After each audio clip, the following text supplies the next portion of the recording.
Hey Tigers, today we are going to work on our review for the Unit 2 Part 1 Common Assessment that will take place later this week. So if we look at the first questions, it says provide at least 2 ways to describe each of these symbols and words. I'm just going to write their regular words and I'm going to leave it up to you to put them into other ones.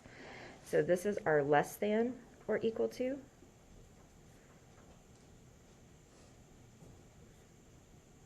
greater than or equal to,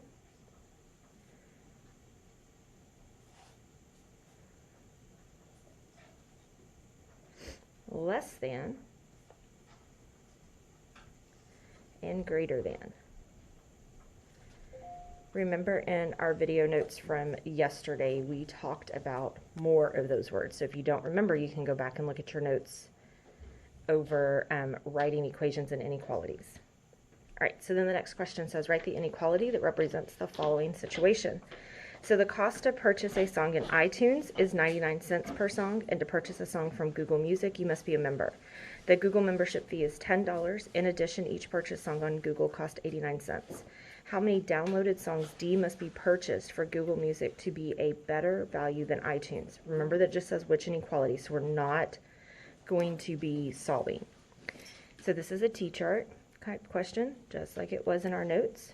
So we have iTunes, and we have Google.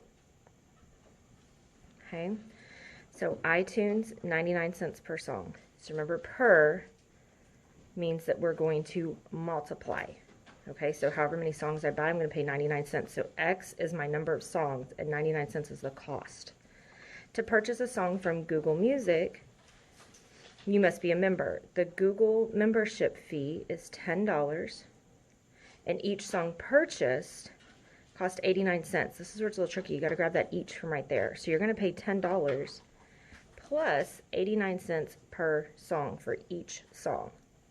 Then it says how many downloaded songs must be purchased for Google Music to be a better value than iTunes. Better value, think about, do I want to pay more money or less money for a better value? To be a better value, I want to pay less money. So I need Google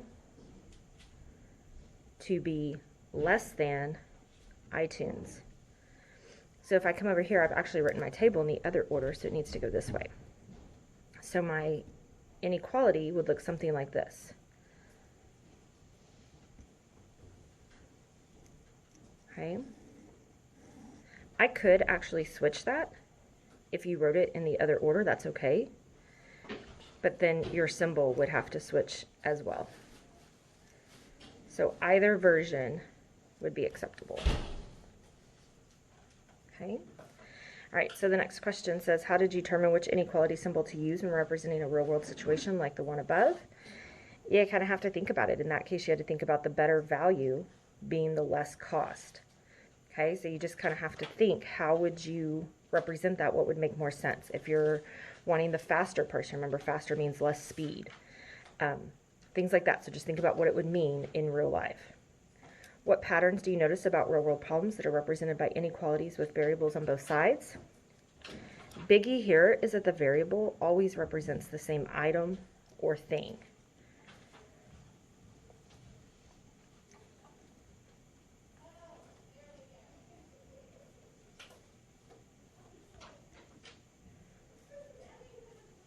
So in the example up above, that was songs. Okay, so each song was represented by our variable X. All right, so the next question says, solve the equation below, describe your process. So if you want to do your process, that can really just be showing your work.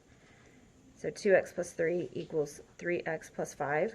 I am completely okay with your describing your process being showing your work. So remember that we always want to get our x's on the same side. We usually pick our smallest x, so in this case that's 2. So we're going to subtract 2x from each side. These will zero out, and I'm left with 3. 3x minus 2x is 1x. You can drop that 1 or not. Then I need to get rid of my 5, so I'm going to subtract 5 from each side. This one will zero out. I'm left with 1x equals 3 minus 5 is negative 2. Be really careful about that. Use your calculator if you need to. Divide each side by 1. X is equal to negative 2. Okay? And then for the last one, I can get my phone to hover just right without tipping over. scooch it up a little bit. There we go. So write and solve. So we have negative 2x.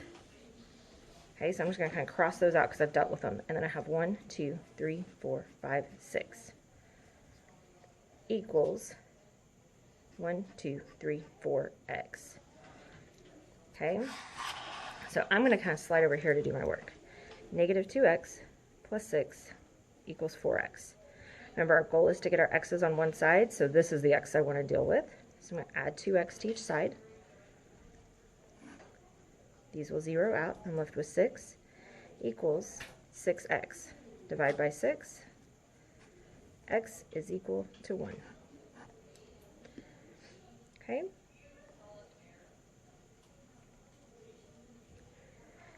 All right, so that's the end of page 1.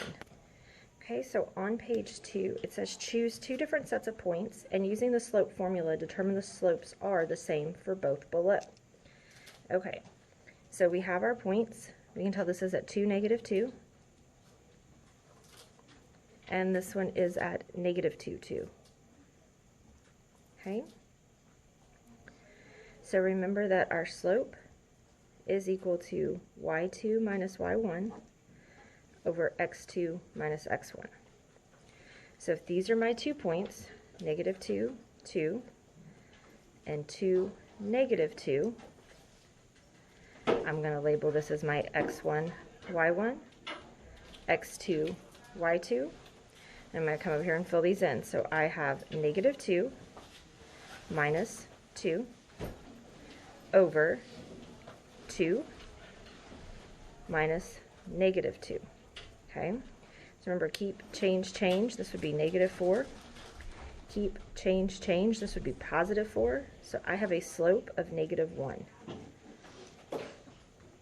Okay, and we should have known it was negative because our slope was going down. And if I follow line to line, up 1 over 1, up 1 over 1, up 1 over 1. So it is a slope of 1, and since it's going in the negative direction, it is a negative slope. All right, so there is one thing in this that we haven't talked about as much. We talked about this being our slope, but we didn't really talk about a whole lot about this being our y-intercept. It only comes up one question on the test, and you actually don't need to know the y-intercept to answer the question. You have to know the slope, but we're going to spend a lot of time with y-intercept right after the test. So for this one, it says graph it. Okay. Well, my y-intercept tells me that it intersects or touches the y-axis at negative 3. So right here, negative 3. And if I'm going to graph it, my slope is positive and it's 2. So my slope is like 2 over 1. So remember, this is our rise and our run. So that means up 2 over 1, up 2 over 1, up 2 over 1. And I could keep going, up 2 over 1, and I get my line. Okay, so that would be how you would graph it. And it says, what is the constant rate of change? Constant rate of change is our slope. So that would be 2. Okay. And then y-intercept, remember we labeled it right here, is negative 3. All right. Okay, so for this one, it says find the relationship in the table above. We have to identify the slope, complete the table, and find the y-intercept, and write the equation. Okay, so this one kind of has a lot. So remember that I can choose this as 0.1 and this is 0.2. Okay, and I can kind of figure out what's happening. From here to here, it looks like I'm subtracting a half. So if I were going backwards, I would be adding a half. So this would be 6.5, 7, 8.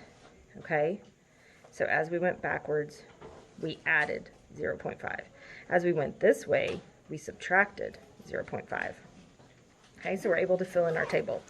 So if we're going to identify the slope, remember our slope is equal to y2 minus y1 over x2 minus x1. So here's my 1 and my 2.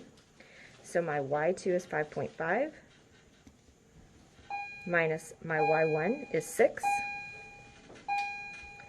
My x2 is 3 minus my x1 is 2. Okay, so this would be keep, change, change. It's a negative, so I end up with a negative 0.5. 3 minus 2 is 1. So my slope is negative 0.5 or negative 1/2. Either one would be acceptable. Okay, so that would be your slope. Okay, so that's your slope. And it says complete the table. We completed the table. The y-intercept would be if we kept going until y equaled 0, but we're not worried about y-intercept, so I'm going to ask you to just go ahead and mark that out. Okay, we're going to worry about that for the next test because it really doesn't show up on this one. And then it says write the equation, and we're not going to worry about that for this one. This is the one I need you to worry about, is identifying the slope and completing the table. Okay, those are the things that you need to know for this unit. All right, if you have any questions, send me an email. You have a test at the end of the week.